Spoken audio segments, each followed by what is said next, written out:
There's no doubt that right now Victoria and especially Melbourne is really, really suffering.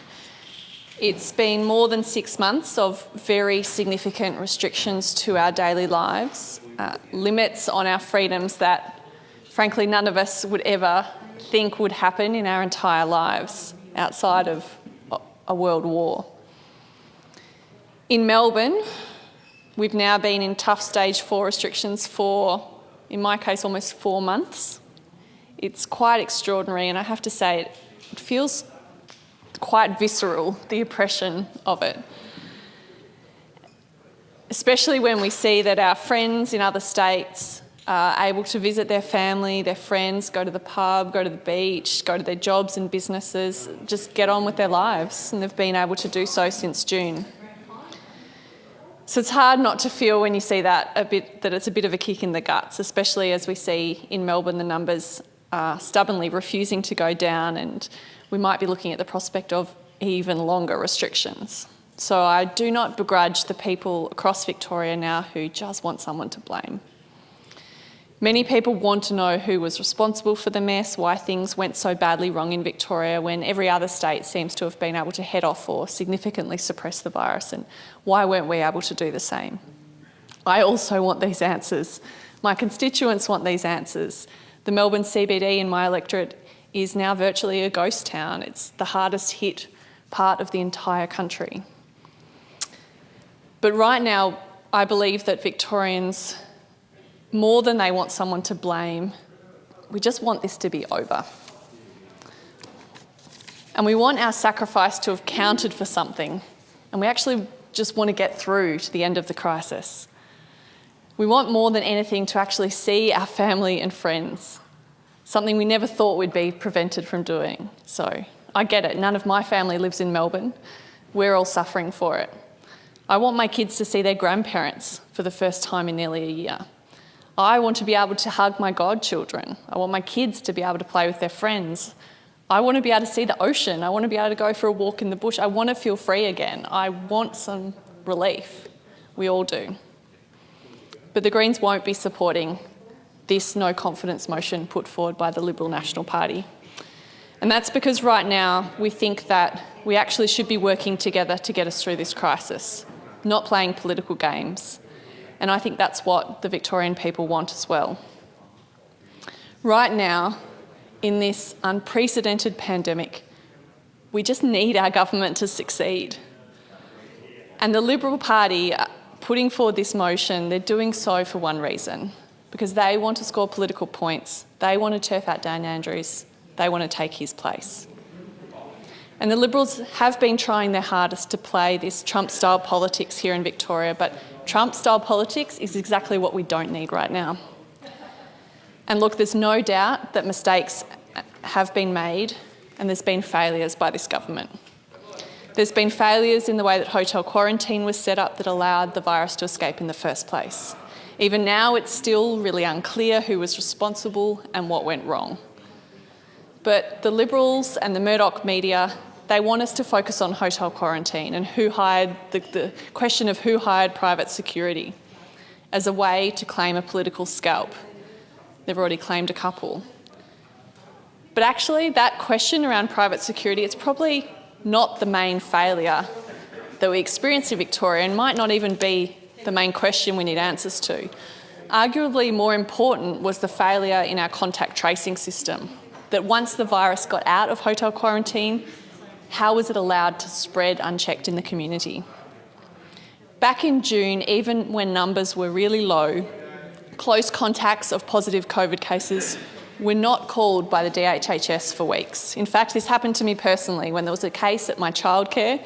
We waited 12 days before we were contacted by the Department of Health, and it was only because our childcare centre took swift action on their own that they prevented further spread.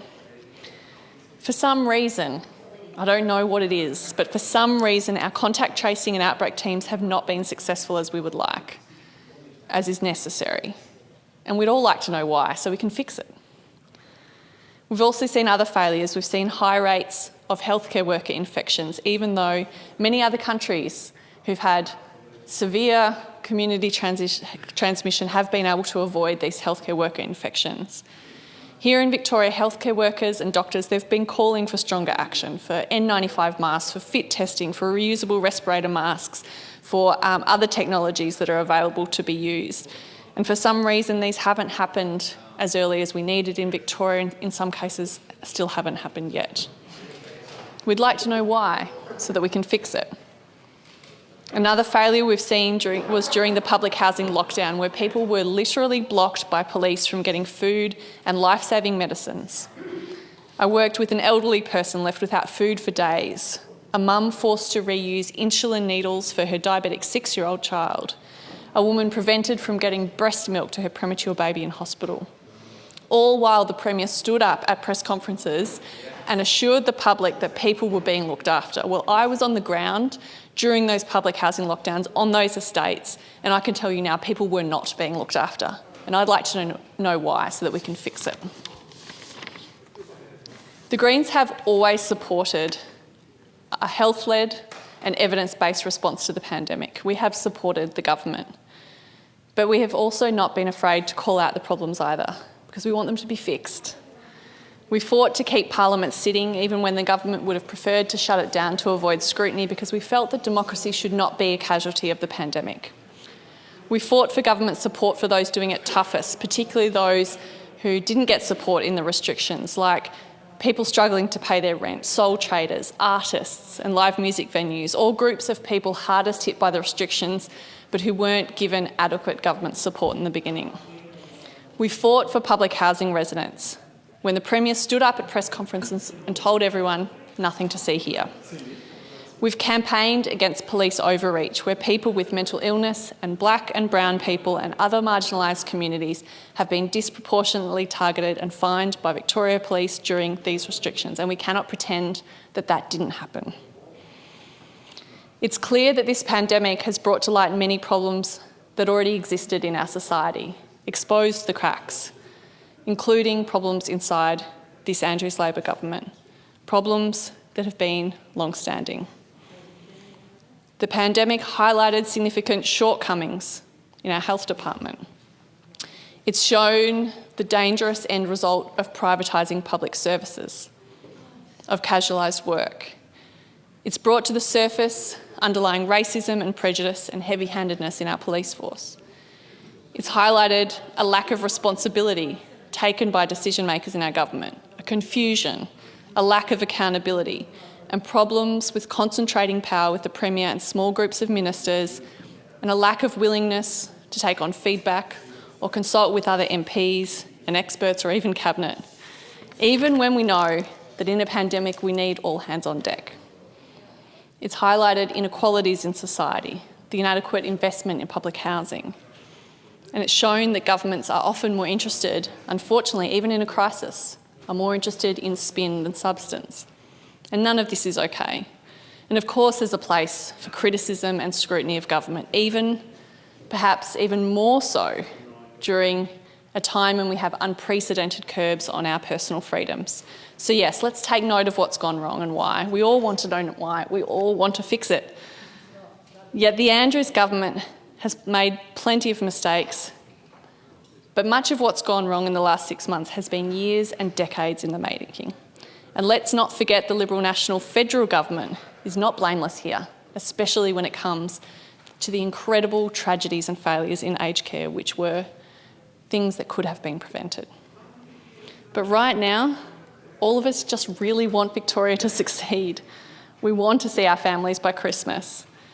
And in 2020, during a pandemic, we need all of us to come together, to work together, to get through this together. And we only need to look at the US to see what happens when partisanship and polarisation and Trump-style politics takes over. And none of us in Victoria want that here. There is a place for proper constructive learning, but I do not believe that is what the Liberal National Party is trying to do here.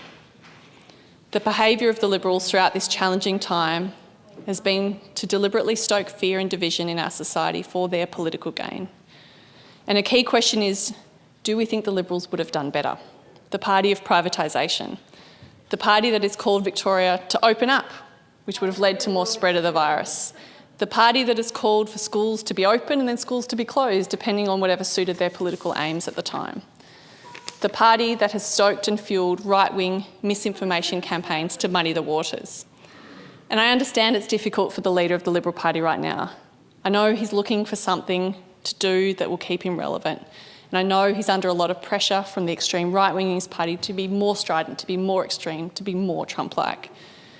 But the Greens have no interest in playing that political game. We want the Victorian government to succeed in beating this virus. We want the Victorian people to succeed in beating this virus. We want to get through it. We want to get back to rebuilding our lives. And we want to do everything we can so that we can have the summer that we damn well deserve after this dumpster fire of a year. So we won't be voting for this no confidence motion, but we will be working every day to do whatever we can to help us get through the crisis, to help us get back to our lives, and to figure out how we can make sure this doesn't happen again.